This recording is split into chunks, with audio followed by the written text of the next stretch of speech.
less with a 9, 10, or 11-year-old who's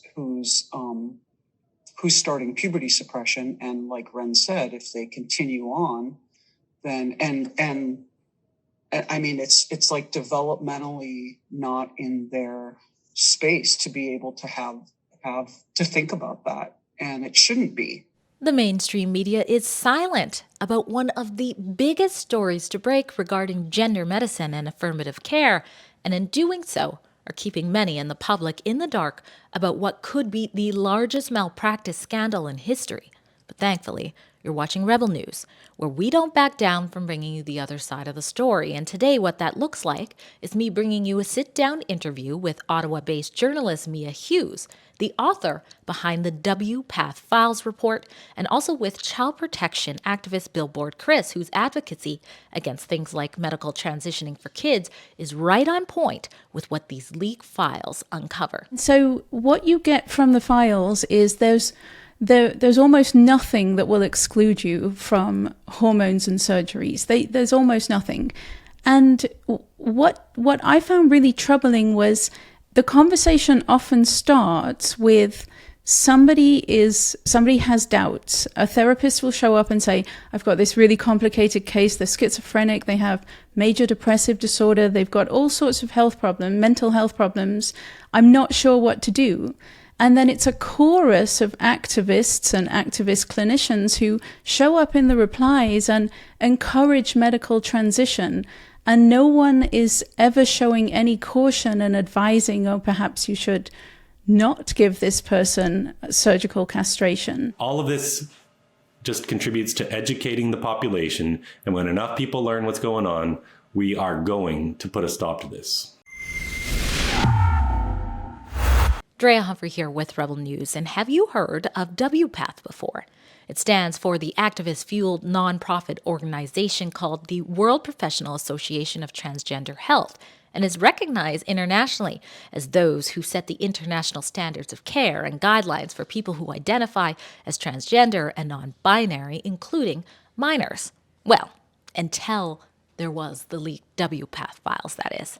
Now, all who have eyes to see and ears to hear can now learn from themselves from a plethora of discussions between clinicians affiliated with WPATH that, in short, make it appear to be clear that these so-called standards and guidelines are being made up as they go and not based on science or medicine, and often done at the expense of those who are vulnerable adults and children. Joining us to unpack more of the significance behind this massive leak is Mia Hughes and Billboard Chris. Mia, I'm going to start with you because when it comes to this over 240-page report, you did the brunt work of it. Why don't you tell us how you got involved? Okay, so I'm a journalist. I'm based in Ottawa, but I work for Michael Schellenberger. And I had only been writing for him for about a month when last May he got the WPATH files. So I've been covering gender for a long time. And so we got the WPATH files. He got them. I do not know who the source or sources are. And we at first tried to turn them into a series of articles for his Substack public, but it just didn't work. There was too much information and we couldn't make it work. So he moved me over to his think tank, Environmental Progress, where I turned it into, it's actually a 70-page report, and then all of the files are tacked on to the end. Yeah, that's right. It's a lot to go through, and I encourage all of the viewers to take some time to go through it themselves. It's quite shocking stuff. Some damning allegations to this organization that internationally, anywhere from the courts to insurance companies, are looking for to have trusted standards that are set out for the care recommendation for people struggling with gender dysphoria. Now, the title itself, to kind of point light on some of those allegations, is Pseudoscientific Surgical and Hormonal Experiments, Children, Adolescents, and Vulnerable Adults. So you get faced with these files and you have to go through it. How long did it take you to do it? And for those who are just kind of learning what WPATH is and why this is so important, give us a little bit of insight on that. Right. So the report took about 6 months to put together. It's a lot of information. There's a lot in those files. So the World Professional Association for Transgender Health is the gold standard in transgender healthcare. This is the organization that publishes the standards of care that are followed, I would say internationally, but certain nations in Europe are backtracking and going in a different direction now. But this is a group that has been around since 1979. In the beginning, I would like to say that it was actually on a quest to really help people who identify as transgender and find the best way to care for them.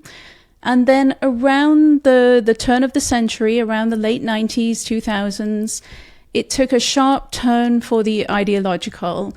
It started to, more and more activists started to join. I should point out, this is not your average organization. So it's a hybrid organization. It has about 2,500 members right now, and it's made up of medical professionals, therapists, and then non-medical people as well.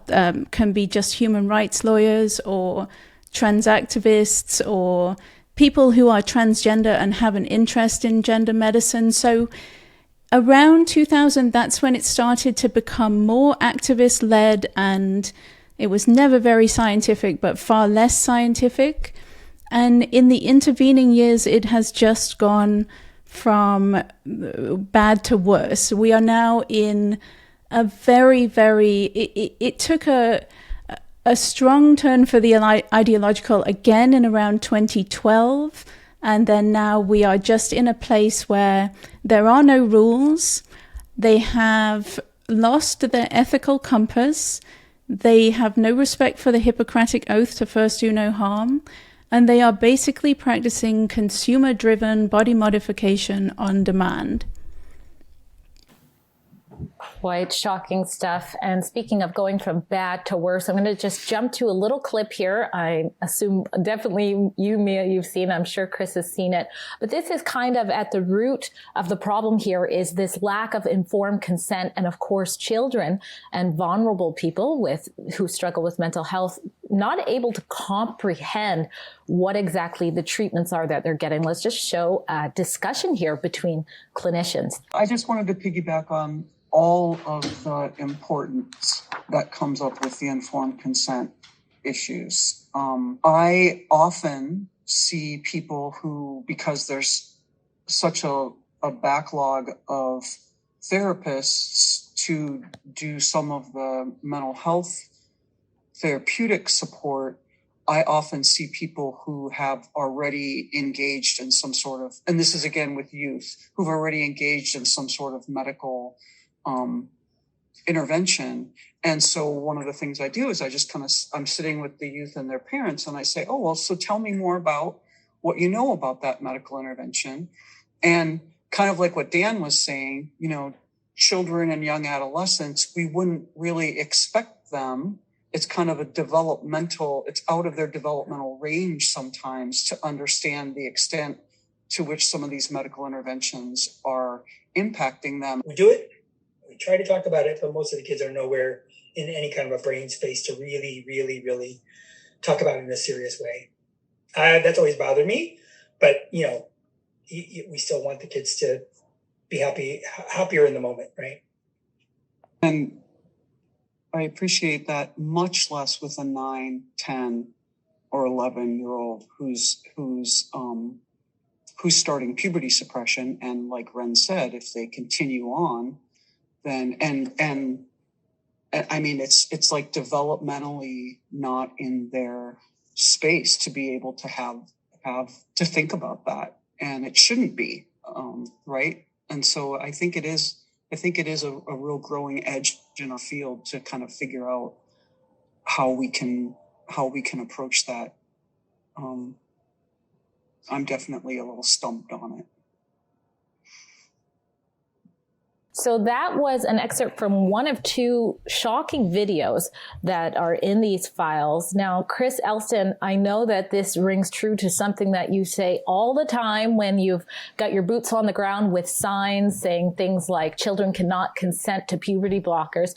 But what was it like for you, who's been saying that message now for years, to see this in that fashion for something so impactful as from the WPATH? Well, I guess I'm so steeped in this subject that nothing in here was a surprise to me at all. I've seen all sorts of video clips, talked to all sorts of people who have been involved in this, detransitioners and trans-identified youth as well. So none of this surprises me. Of course, a 14-year-old girl or boy, really anyone around that age, it's not possible to give informed consent to what they're signing up for. They have no idea what it means to throw away their fertility. They have no idea how they're going to feel when they're in their 20s. If you ask most 20-year-old women if they want to have kids, many will say no. And then when they're 30, they're chomping at the bit to have a child. Because guess what? People change. They mature. And now we're expecting children who already have, on average, 5 or more mental health comorbidities. Not just 1, not just 2, 5. And we're expecting these kids who are struggling mightily to be able to make these decisions. I tweeted out a video yesterday from Montreal. This was produced by Radio Canada. They did a documentary. And a 14-year-old girl walked into the gender clinic there. Within 5 minutes of her first appointment, the doctor was talking to her about mastectomies, hysterectomies, and in less than 9 minutes, she was writing her prescription for testosterone. No parents present.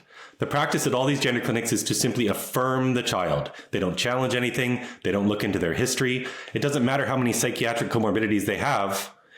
They say, well, if the child is expressing distress about their gender, we simply must affirm it. The other psychiatric problems are irrelevant.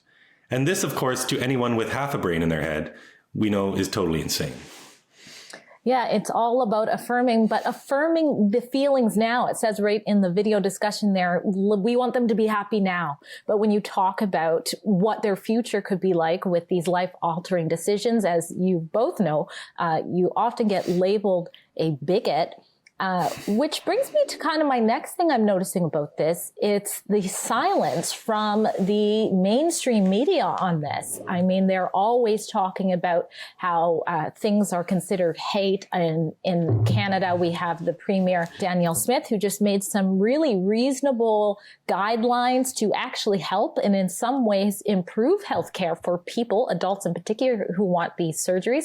But she's being labeled some sort of bigot. What do you make, Mia, of being a journalist who unpacked this over 6 months, drops all of this evidence, very damning evidence against this organization, and then to see the silence in the mainstream media about it? Well, it's the silence in Canada and the US. We actually got really quite good coverage in the UK from the UK mainstream media. I think it's a complete failing of the journalistic profession because this is such an enormous story. This is a medical scandal. I believe it's the worst medical scandal we've ever seen. And it's the job of journalists to shine a light on this, to investigate it. And yet, well, the National Post did cover it. There may be other outlets that are willing to pick it up, but no, a complete failing on the part of Canadian journalism. Well, you would definitely think every news outlet would be covering a story like this. It's important to do so.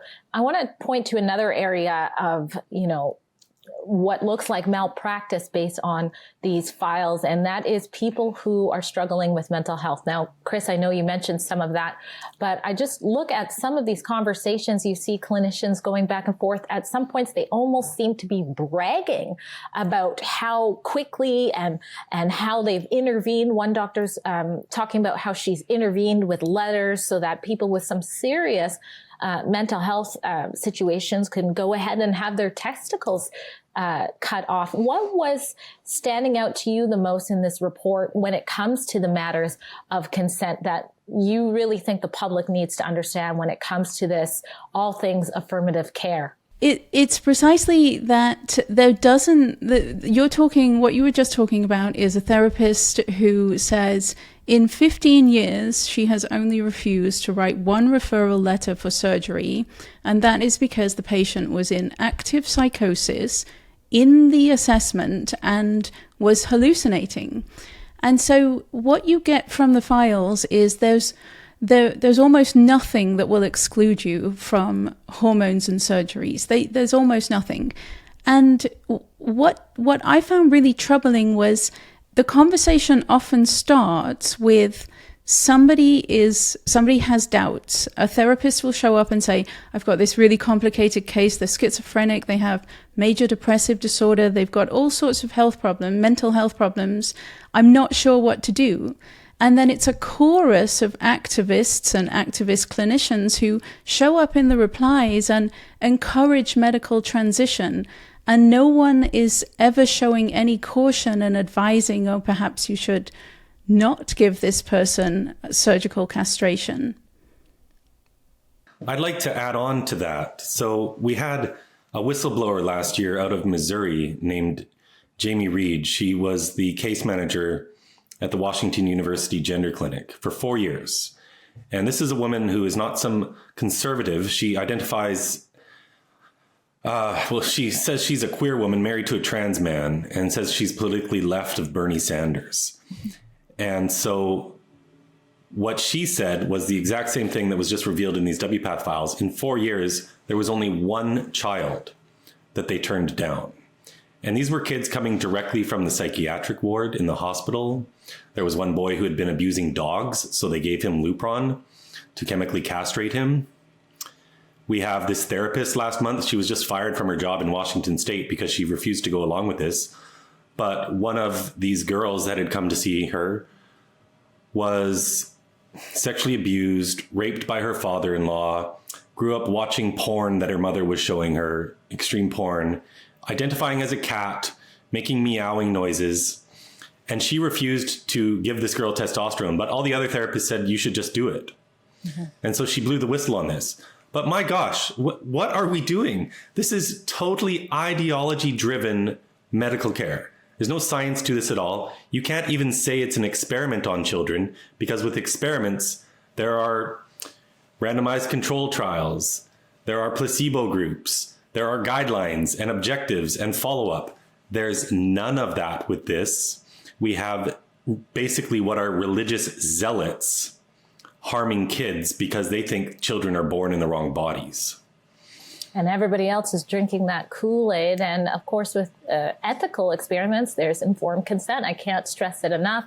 There's even a discussion in these files where you can see they're talking about the knowledge that these hormones can impact one's capability of getting cancer. And we're talking about kids getting these hormones. Now, I could talk about this forever. Again, I cannot stress enough. Make sure you go through the files yourself, which I've linked below in the description box. But I want to end on a note of what is the hope now that this great report has been put out into the public.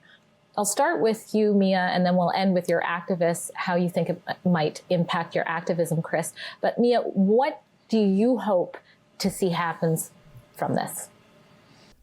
My hope is that, so it should be pointed out that every Canadian province, the health authority in every Canadian province follows WPATH. So whatever health insurance is covered for transgender people, that they look to WPATH to define that.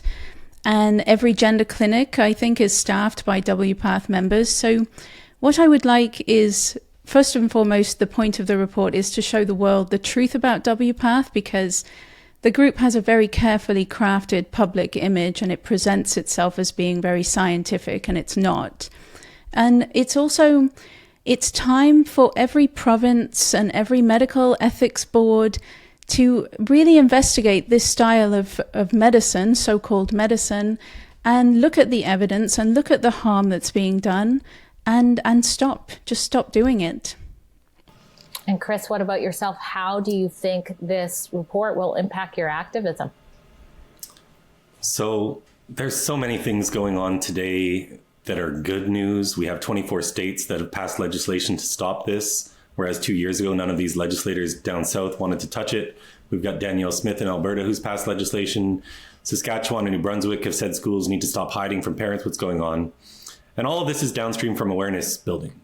So principally, these reports, these videos, these leaked internal emails need to be used to educate the public about what's going on. We just need to keep creating awareness. And I think anyone who's in this fight, they need to read these files, they need to contact their member of parliament and book a meeting.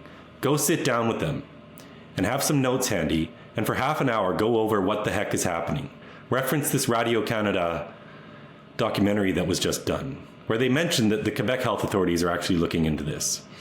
And just educate these politicians, because they're all scared and they're cowards, but they don't know enough. And when people don't know enough, they don't do anything. But when you educate them, then they feel empowered to speak about it and take some action. So all of this just contributes to educating the population. And when enough people learn what's going on, we are going to put a stop to this. Last question goes to Mia. What sort of feedback are you getting now, and the rest of the team, now that you have published this just a couple of days ago? Has WPATH made any official statements? Yes. I'll try and say it with a straight face. So yes, the feedback has been largely positive that I've seen. There have been a few people trying to discredit, but I looked and they're very weak attempts. But then, yes, WPATH has put out an official statement. I don't have it right here in front of me, but there was, first of all, the claim that the group is scientific and evidence-based and all the usual stuff. And then a very bizarre ending that Marcy Bowers is the president. Marcy says, the world is not flat and gender, like genitals, are diverse or something. It was a very strange, empty, vacuous, political, activist statement. So that's all we've had so far. Does it concern you that at large your taxpayer dollars are going to news outlets that would ignore information like you just learned in this report? It bothers me too. If you appreciate that at Rebel News, we bring you the other side of the story, including about matters like this, you can go to our special website, which has more reports like this, at transmadness.com. And you can also chip in a few bucks while you're there to help these types of reports continue to go strong. We appreciate your support.